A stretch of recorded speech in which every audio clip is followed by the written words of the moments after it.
Dan Wahabi ini ya propagandanya mengikuti manhaj salaf.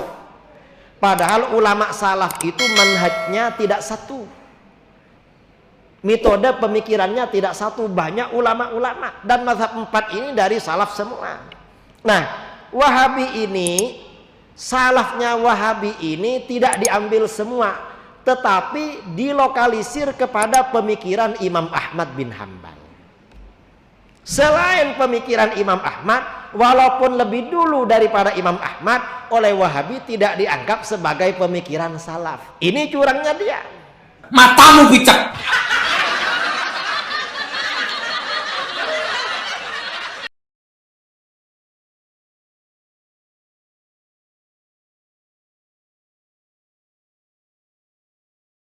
Ahlus sunnah wal jamaah di dalam fikih mazhabnya Syafi'i, akidahnya Asy'ari, dan orang-orangnya Sufi.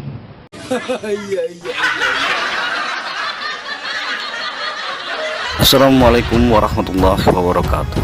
Selamat datang di channel yang inspiratif dan informatif, menyajikan data dan fakta dengan menyandarkan Al-Quran dan Sunnah sebagai tolak ukur kebenaran secara kritis, adil, dan mencerahkan dalam gelar syariah.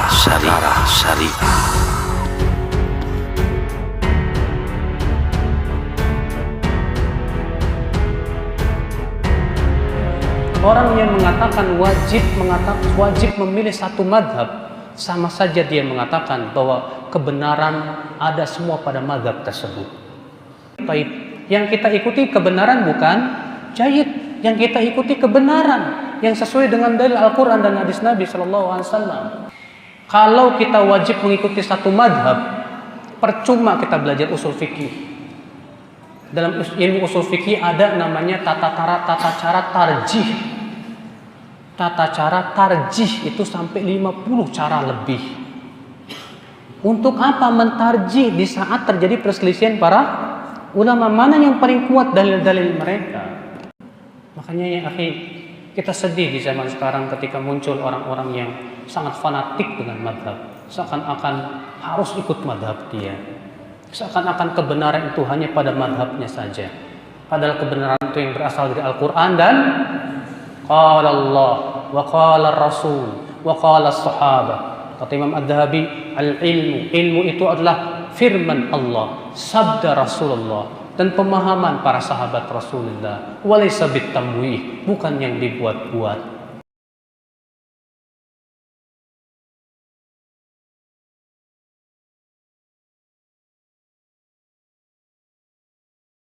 Yang kedua, Imam Ahmad ini kan punya satu mazhab.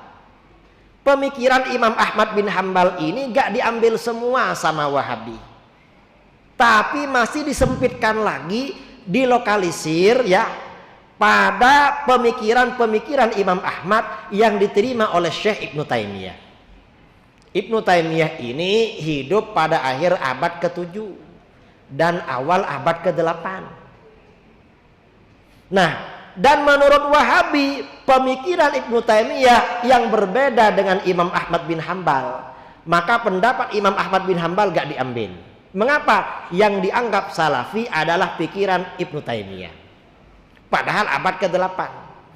Lalu dipersempit lagi, tidak semua pikiran Ibnu Taimiyah itu diambil oleh Wahabi. Dipersempit pada pikiran pendiri Wahabi, Syekh Muhammad bin Abdul Wahab An-Najdi. Karena itu, kalau ada pendapat Ibnu Taimiyah berbeda dengan Syekh Muhammad bin Abdul Wahab An-Najdi, pendapat Ibnu Taimiyah gak diambil. Mengapa? Itu bukan salaf. Yang salaf adalah Muhammad bin Abdul Wahab. Matamu bicak, matamu bicak.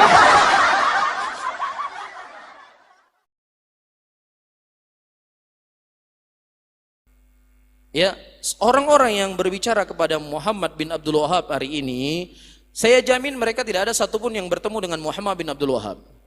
Tidak ada satupun yang mendengar ceramahnya, karena mungkin pada waktu itu tidak ada rekaman, tidak ada video. Ya, kita posisikan dia. Yang pertama, dia itu bukan nabi kita ya.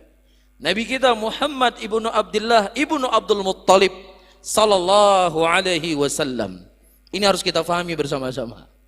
selain daripada Nabi kita, Nabi Muhammad sallallahu alaihi wasallam, ucapannya bisa diambil dan ucapannya bisa ditolak. Sebagaimana kata Imam Malik rahimahullah, al-qaul yuqbal wa yurad la sahibu hadal qubur. Ucapan seseorang itu bisa diambil dan bisa ditolak kecuali pemilik kubur ini. Kalau seandainya Imam Malik berbicara di zaman tabi'in, boleh kita mengambil ucapan siapapun kecuali ucapan Nabi sallallahu alaihi wasallam, apalagi ucapannya siapa? Muhammad bin Abdul Wahab. Dia bukan siapa-siapa kita, bukan nabi kita. Ya, cuman yang ingin kita bahas, boleh nggak dia kita celah atau boleh nggak kita memuji? Kan itu jadi masalah. Nah, inilah cara yang ilmiah, cara yang adil kita menilai laki-laki ini. Kita lihat dari kitabnya, apa yang keliru dari pembahasannya, apa yang keliru dari yang dia tulis, apa yang keliru dari dia fatwakan. Kemudian kita ambil, kita timbang dengan Al-Quran dan Sunnah. Kalau seandainya apa yang datang dari Al-Quran dan Sunnah menyelisih apa yang dia ucapkan, kita buang ucapannya ke tong sampah. Nggak perlu kita dengan ucapan dia, nggak perlu, karena dia bukan nabi kita. Ya, cuman harus dengan adil. Apa ucapannya, apa dalilnya ucapannya itu keliru, apa dalilnya ucapannya salah, kan begitu.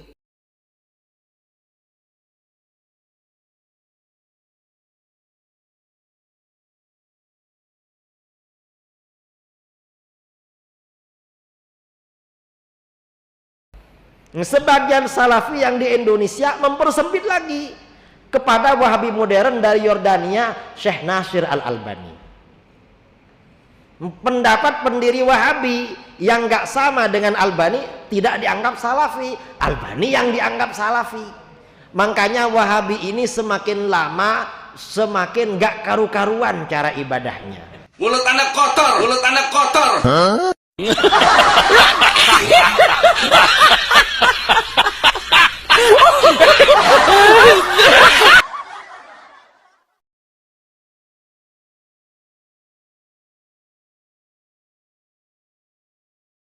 Apakah sahabat Umar menyunahkan sholat tarawih 23 rakaat? Datang dalam riwayat Umar menyuruh Ubay bin Ka'ab sholat 20 rakaat dengan witir 23. Riwayat ini diperselisihkan oleh para ulama. Sebagian mendhaifkan, sebagian mensahihkan. Apakah riwayat ini dhaif atau sahih? Pendapat yang benar, sholat malam tidak ada batasan jumlah rakaatnya. Itu pendapat 4 madhab dan itulah yang dipraktekkan para salaf, ya. Oleh karenanya sebagian ulama mengkritiki Al-Imam Al-Albani rahimahullahu taala yang mengatakan lebih dari 11 rakaat adalah bid'ah karena beliau tidak punya salaf dalam hal ini. Justru beliau menyelisih salaf rahimahullahu taala, para salaf membolehkan salat lebih daripada 11 rakaat. Beliau memahami hadis bahwasanya Nabi selalu salat 11 atau 13 rakaat. Namun kita berusaha memahami hadis dengan pemahaman para salaf, ya. Jadi saya katakan yang benar lebih dari 11 rakaat tidak jadi masalah, ya, dan salat malam tidak ada batasan jumlah rakaat tertentu. Oleh karena diriwayatkan Imam Ahmad rahimahullahu taala, kalau beliau sehat beliau salat sampai 300 rakaat sehari. Tatkala beliau sakit beliau salat 100 rakaat sehari.